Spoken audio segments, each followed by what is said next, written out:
Welcome back to Echo Ridge and another episode here in our Max Colonization series, except this video is a to be continued from the last episode. So without further ado, let's jump right into the chaos. And oh boy, is there chaos. Our away team is a little over a half a cycle away from returning back to Regalado, and the damage isn't too bad. Since we shut the doors, yes, all the power is out, but we have one broken solar panel here, and then a few broken robo-miners over here. Nothing that they can't fix once they get back. We have a lot of interplanetary payloads filled with all that igneous rock, and there's supposed to be some super coolant here as well. It's going to take them a little while to get through all the payloads, to get them opened, but once they're done with that, construction can continue. Here they come now. Step one is going to be repairing and, well, finish upgrading the automation wire. That way, the next time we launch off, it doesn't destroy a bunch of this infrastructure. And as soon as that happens, all the bunker doors should slowly start to open. Once they do, we'll get power back online. Lots to do, lots to do. And just like that, all the bunker doors are once again open. Some of the equipment, like the robo-miners, are still too hot for their iron components. Remember, we have an overheat temperature of 125, and these things are sitting at 250.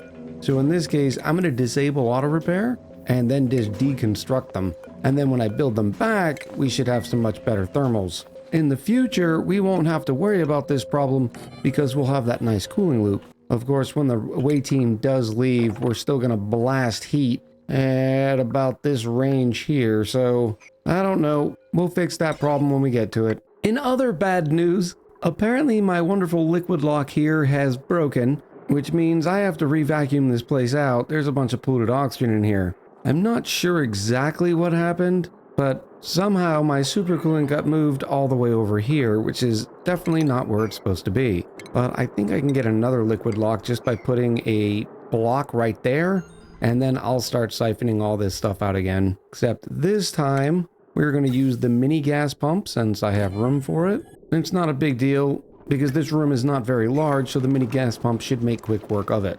At long last, we've managed to get all of the igneous rock pipes in, thanks to the shipment that came from Fernial, so I think it's time to start putting some supercoolant in this loop. Oh, we're starting to make progress. I think this spot right here will be just fine, except it does not need to be made out of steel. On the other front, I thought we were good here with the liquid tepidizer setup, but notice it still says not submerged in liquid, despite the fact that there's 177 kilos. So I'm going to drop off a little bit more supercoolant while we're in there. I mistakenly did not put this last pipe here as radiant, so we are going to upgrade it. Or more than likely what happened was when I was connecting the pipes, it overwrote the radiant liquid pipe. I don't have to worry about running out of supercoolant, and that's because, yes, we have 5 tons in this liquid reservoir, but because the buffer tank is full, all the other payloads that happen to have supercoolant in them just stay stored inside the payload opener, which is sort of an inventive way to store a possible infinite amount of liquids and probably even gases as well. As long as we keep offloading more payloads that are filled with 200 kilos worth of supercoolant, the payload opener is going to keep storing it up. Sadly though, instead of testing all that, we do actually need access to all that supercoolant, so I'm going to put a bottle filler right there, and I will just connect using some of our 7.5 tons of igneous rock that we're sitting on directly to the buffer tank. So we'll get 200 kilo bottles of supercoolant here shortly. Now, while I can start filling this loop with supercoolant, I can't actually chill it. And that's because this thermal aqua tuner is not sitting in an environment. In fact, the mini gas pump just finished and we're now back in a vacuum. So let me deconstruct this, get rid of all of the gas pipes. And I think we're finally ready to uncork this cool steam vent that is, of course, dormant. Because why wouldn't it be? I mean, why wouldn't it be, right? Well, at least I can get it analyzed now, and then we'll be able to figure out when it's coming out of dormancy. Worst comes to worst, I will throw some ice in here, and whatever water I can find from the rocket, just to give this thermal aqua tuner a temporary bath. And I'm not going to need a lot of water, but just enough to keep that thermal aqua tuner in an environment. So I think I'll plumb everything from here back, and that will give me just a little bit to be able to drop off in here. And instead of using the bottle emptier, because I'm going to want to start sealing that place up.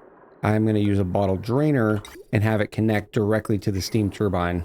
Noosh just dropped off another bottle of super coolant. We're sitting at 199.2 kilos, and it does not appear that the 200 kilos is enough to consider the liquid tepidizer submerged. So I'm going to keep dropping off more super coolant until we hit that magic number.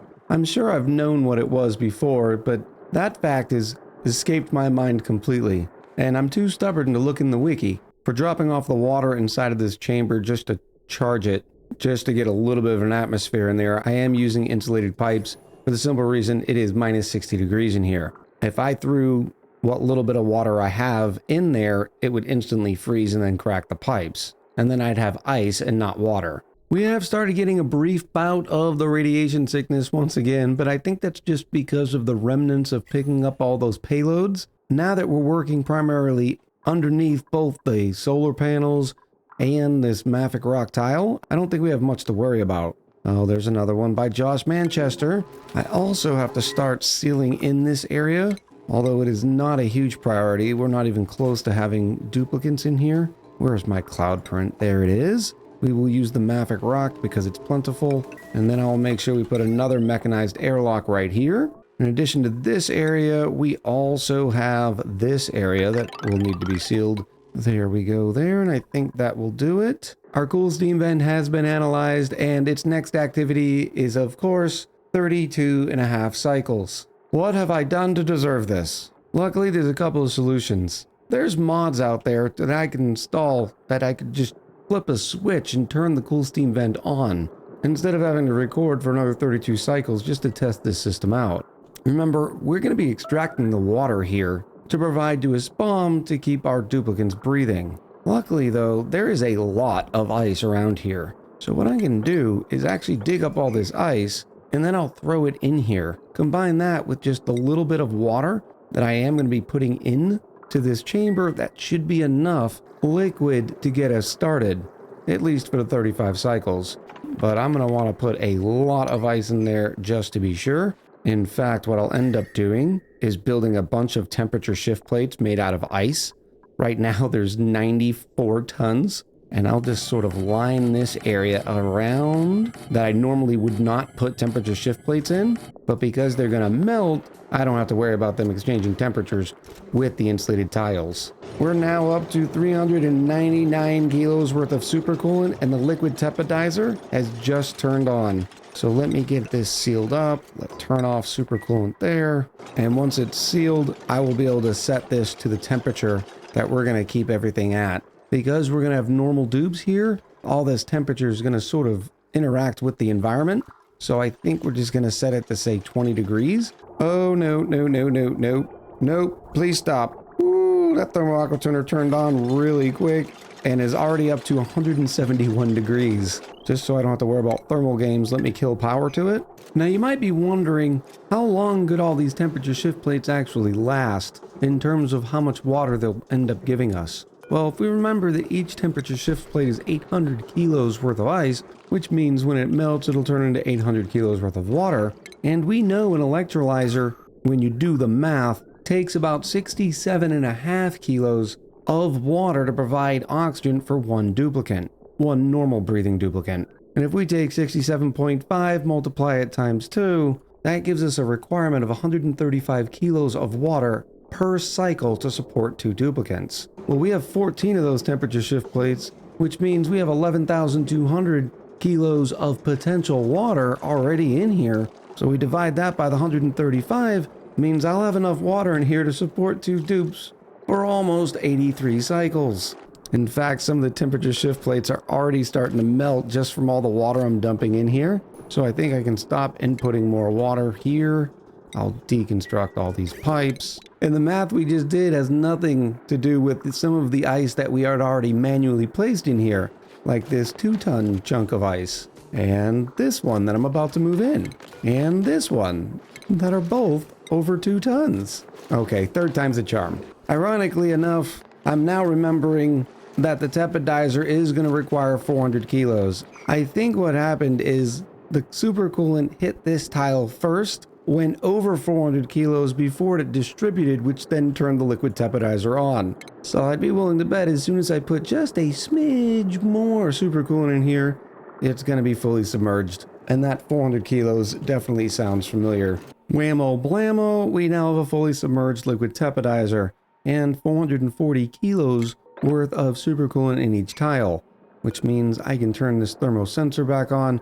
I'm going to set it to say, hey, turn the liquid tepidizer on if it is less than 25 degrees. We already have the below set, so I'll just hit 25. And as you can see by the temperature of the supercoolant going up very quickly, it's not going to take the liquid tepidizer long at all to achieve that. And since this is now sealed up, I can turn this thermo aqua tuner on, and I'll have it say, chill the coolant down to about 25 degrees. But remember, that's not the only thing that can turn the thermo aqua tuner on in this case. We also have the thermosensor in the room. Remember, the thermosensor is going to decide like, hey, no matter what, this needs to be 125 degrees so that the steam turbine can take that water out when it needs to, which could end up making the supercoolant very cold, hypothetically, let's say minus 150 degrees. Well, we don't want this area to be 150 degrees. So the liquid tepidizer would then warm the supercoolant back up. Now that we've got some coolant, I can go mop all of this up because we had all that steam interacting with our supercoolant, which is not what I wanted. So once I have it fully mopped, I will then put down that nice thin layer of supercoolant, and then I'll just let this run for a little bit. In fact, it might be a good idea to get started working on the spom. It's only going to be a very little spom, and it's not going to take this tepidizer very long to heat this water up, although there is quite a bit of ice in here. So the water is still only 10 degrees and dropping. Almost done with all those mops. It's got to be completely clean before I start dropping supercoolant in there. There we go. That looks clean. Oh, look, we have a wonderful meteor shower coming in. It'll create some damage over here because I still haven't put this bunker door back, but we're doing much better than we were in the beginning of the episode or in the last episode.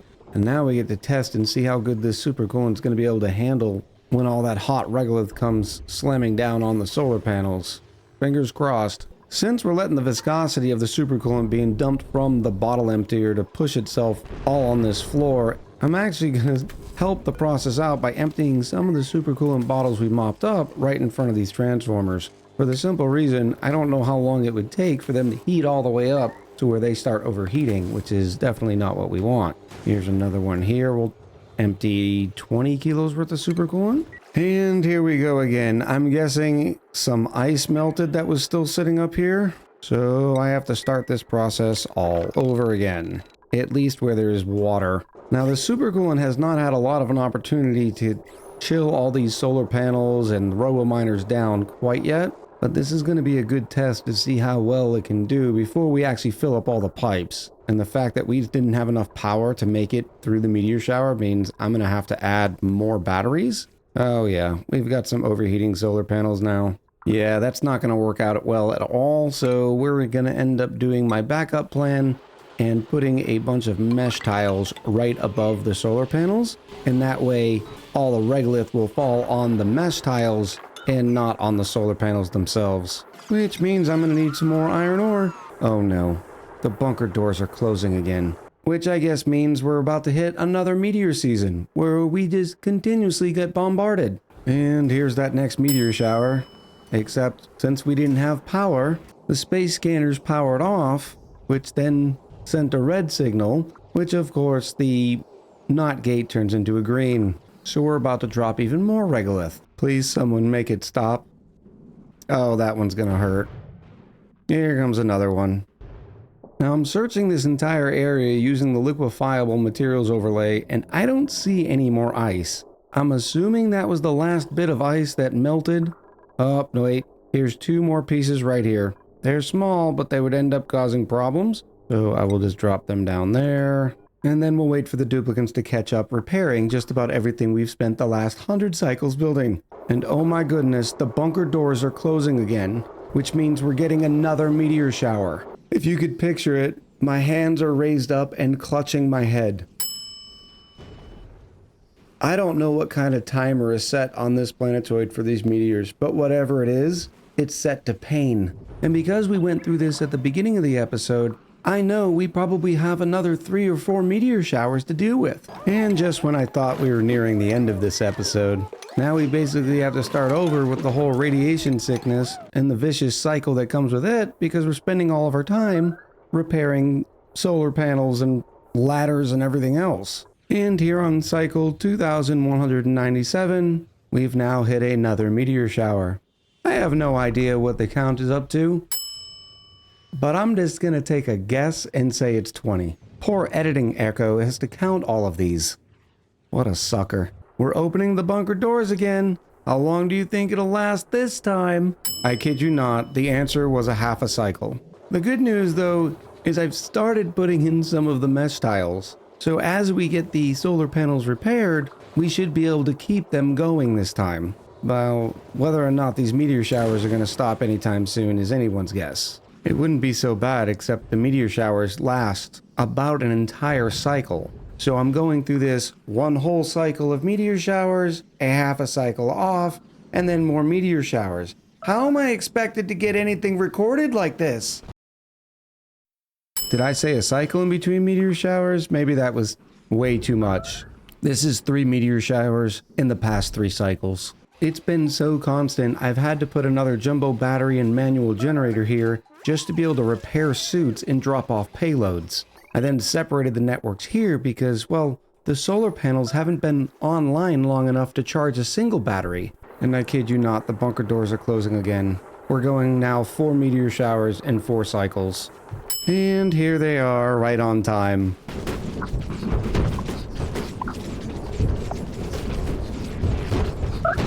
The bunker doors are closing again. I think this is now 6 or 7 cycles in a row that we've had a meteor shower. Why? What is the purpose? Here's another one, and the good news is we've almost got the iron ore mesh tile solar panel protection system in, but we're so far behind, it doesn't really matter anyways. We are already below the 50% on the oxygen tank, which is an extremely sad state of affairs. This might be it. This might be the cycle we don't get a meteor shower. Never mind, the doors are closing again. You have got to be kidding me. This has got to be a joke. Now for you, my dear viewer, I know you can hear the frustration in my voice, and I really hope it's not impacting your overall enjoyment of this absolute dumpster fire. Please note, in the over 3,500 hours I have in Oxygen Not Included, I've never really wanted to uninstall the game until today. Please send help. Cycle 2205, and the door's shut again.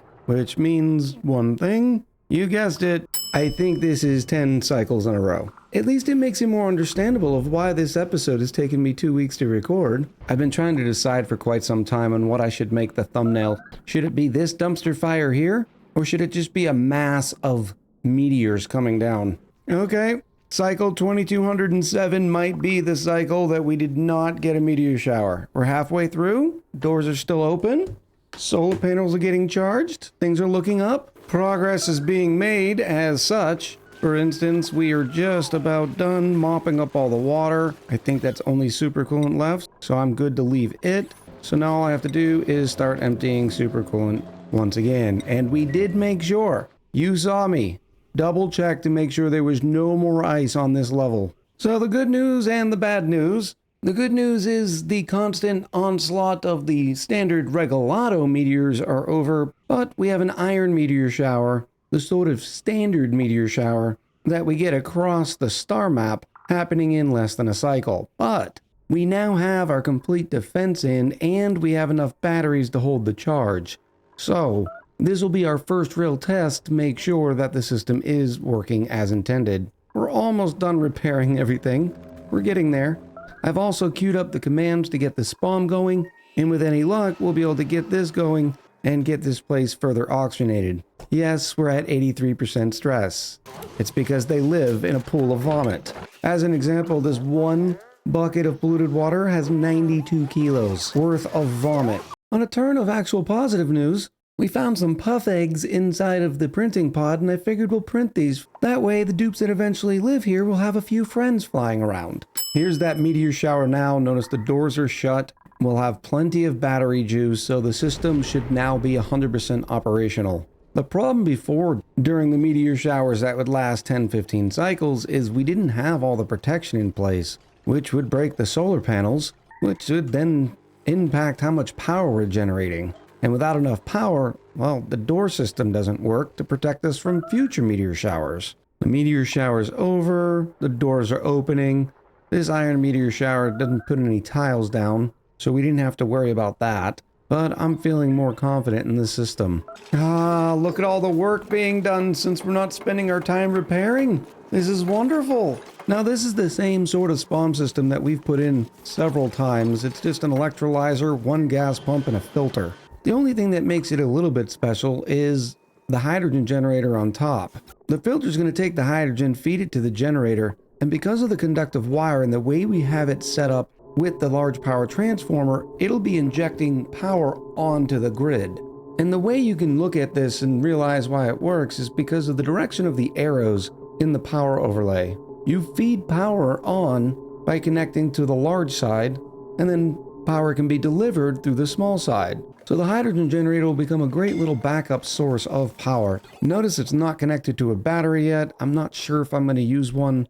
I'll see about that in the future. One small issue that we've had is the fact that, well, all of the ice managed to freeze the water in here. So it's now a vacuum again.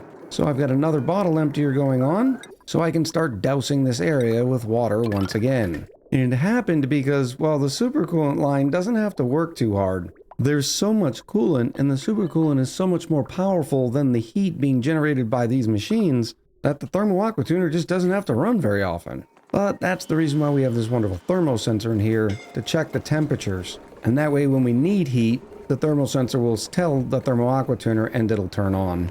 Now that we have a little bit of water in here, I am going to artificially turn that thermal aqua tuner back on to create some more steam. And as soon as I have that little bit of steam, the thermal sensor is going to be able to say, hey, keep this entire environment at 130 degrees at all time. So when the steam turbine activates, and it will when there's more than 125 degrees, it'll try to send out its coolant. We're going to have a 50-50 split here. Half the condensed water is going to be heading to the spawn, the other half is going to go back in to the steam vent. We do that way there's no overflow, and that 50% is going to be more than enough to keep feeding this electrolyzer. Right now all the direction stuff is messed up, and that is just because of this bottle drainer, but I think we're good with the bottle drainer now, so I can deconstruct it. Oh, and you know what? I think this system calls for a wonderful buffer tank.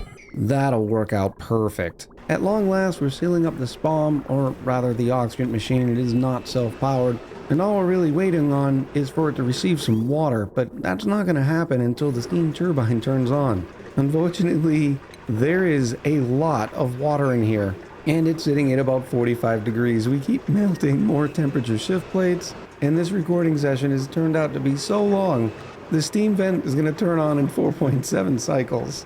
There's only one minor change I'm going to be making to this, and that's going to be adding a bridge right here. I decided I wanted to prioritize the spawn receiving its water instead of doing the 50-50 split. And at first I was looking at it and I realized because this bridge, well, the thermal aqua tuner chamber would always have priority. Well, if I made some small changes with our little snippy snips, I can then prioritize this towards the buffer tank and then just overflow into the liquid vent. And it'll give me the exact functionality that we're looking for. And probably going to be necessary because we still have plenty of temperature shift plates that need to melt, and all that water is going to end up stifling the cool steam vent, and that's not what we want. Although it is taking the thermal aqua tuner a long time to get this whole thing heated up.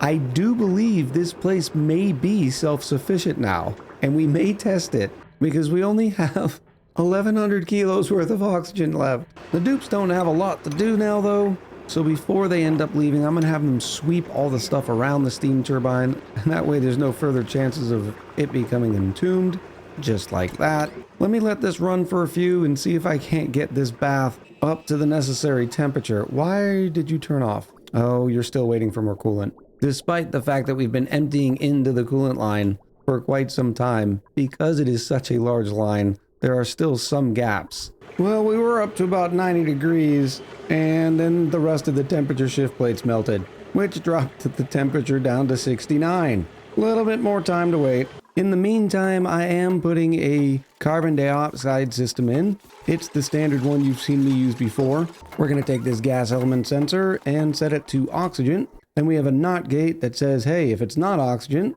we have a filter gate that will set to say 30 seconds, which means if it's not oxygen and it's sitting there for at least 30 seconds, turn the gas pump on. So in other words, all gases but oxygen will trigger that system and dump them up here into the vacuum of space. All I need to do now is provide it a little bit of power. You know how we're doing that. I figure that area is going to need its own transformer anyways. And it's so much easier when you actually have the duplicate labor because they're not spending their entire time trying to repair solar panels. Yeah, so this is going to end up being more of a problem than I expected.